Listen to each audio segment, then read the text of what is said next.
Everyone, we got by that noisy weed eater, so here comes the vehicle behind us, a little trike or something, or motorbike. Anyhow, I thought I'd give you a little update on some information I found about immigration and some of my experience and some other people I've been talking to lately here, if you're interested in that sort of thing, immigrating to the Philippines. So today's April the 16th. Wednesday, we're in Sabang, Palawan, Port-au-Prince. So I was talking to, because a lot of people think, oh, you get a 13A visa or you get a certain visa and you're good to go.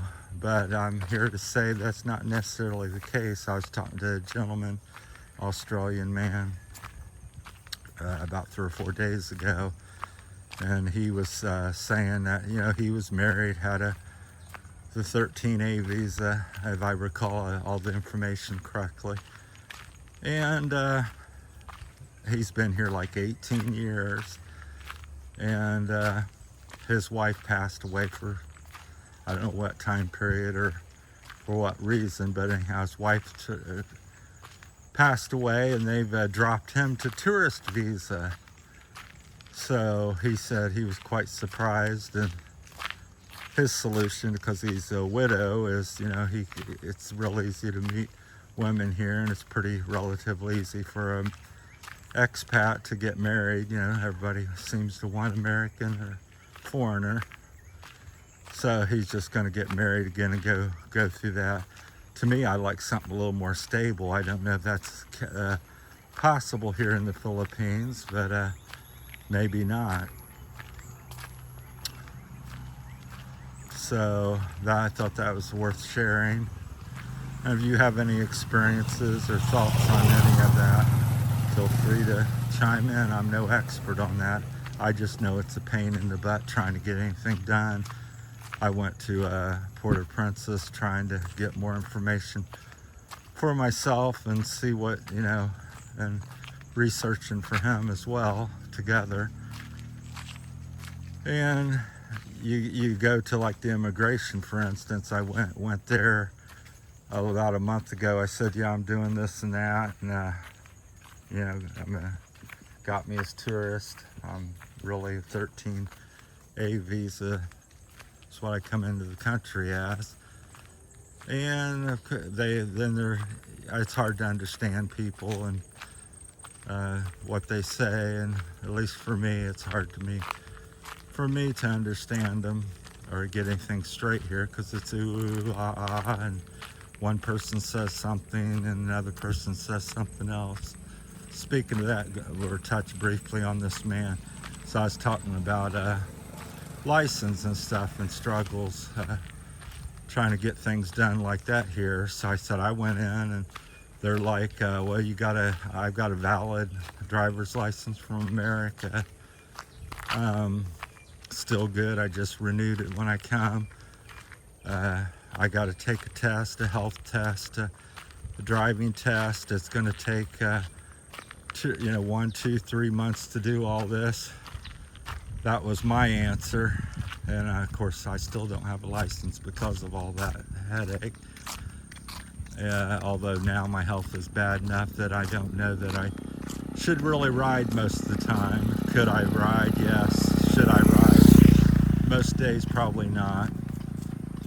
But he said, in his case on that, just to bring up a point here, that the answer and what you do varies quite a bit day to day, depending on who you speak to, where you go. So there's a law or policy, but that policy is pretty much varying on who's there and how they feel today and how they feel about you.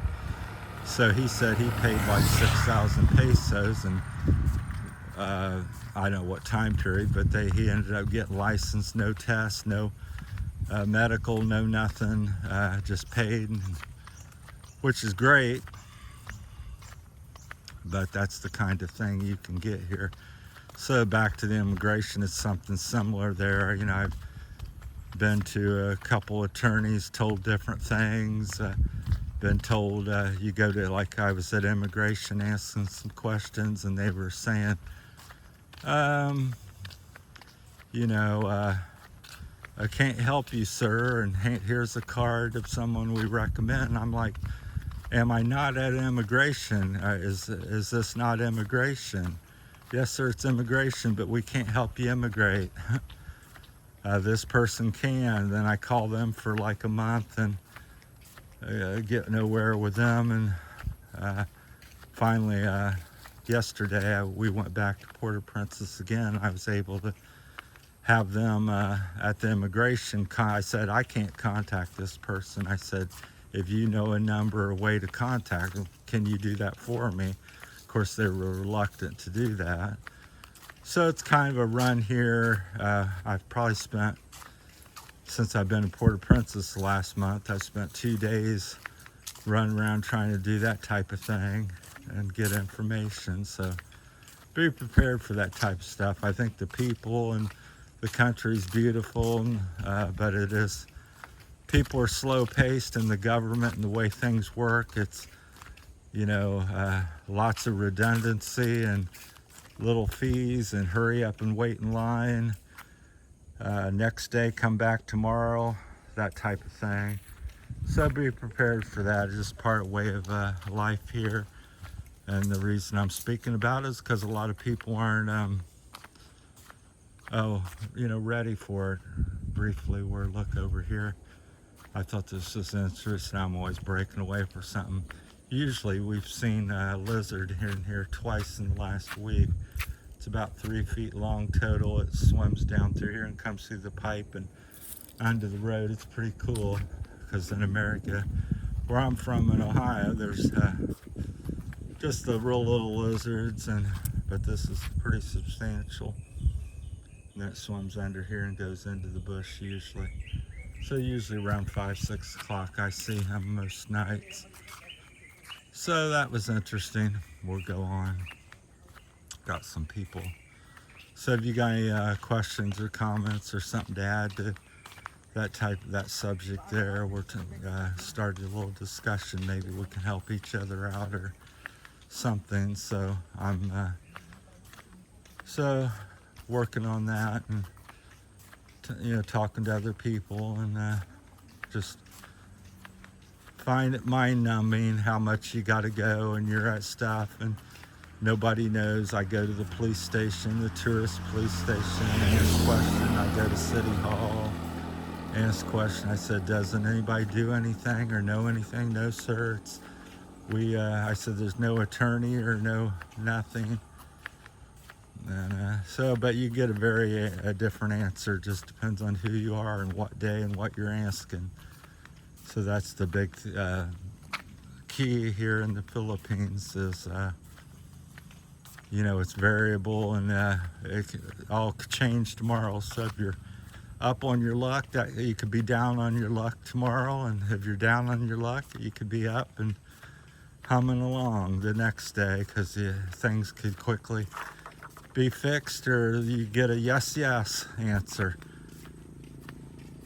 But I was quite surprised that, after even being married for a number of years and being here 18 years, I believe he said he was, that, how could you possibly be a tourist again after being married and living here 18 years? That's a beautiful scene.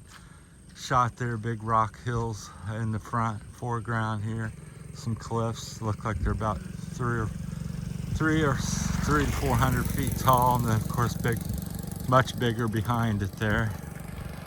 So pretty quiet road. We walk it. It's kind of flood prone. That's what all this rice fields are on the left and right, and these little blocks with holes in them. That's to let the water pass and not wash you off the road into the field during like a typhoon or something. So I think that's the latest update on immigration type of news that I've found out about. So as I get more information with other expats here, for myself personally, I'll pass it on. But I thought that was quite shocking or interesting that if you come over and tourist and you think you have a 13A visa, that could be dropped for all, several reasons, which in the West, I don't think that, I'm not super familiar with that. I've never only done one green card. It wasn't for me. But once you get a green card or anything like that, usually you're golden in America. And then all the little fees here, it's like if you do a SSR, I think it's what it's called, a retirement visa. I think if you have Social Security, it's 500,000 pesos. They lay down, they call it a investment something, investment. I don't think you get it back or ever see it again or get anything from your investment. That's the point of investment, is you see return, but I don't, correct me if I'm wrong, but I don't believe it's ever returned to you or you get any value for that. And if you don't have a Social Security, not Social Security, but a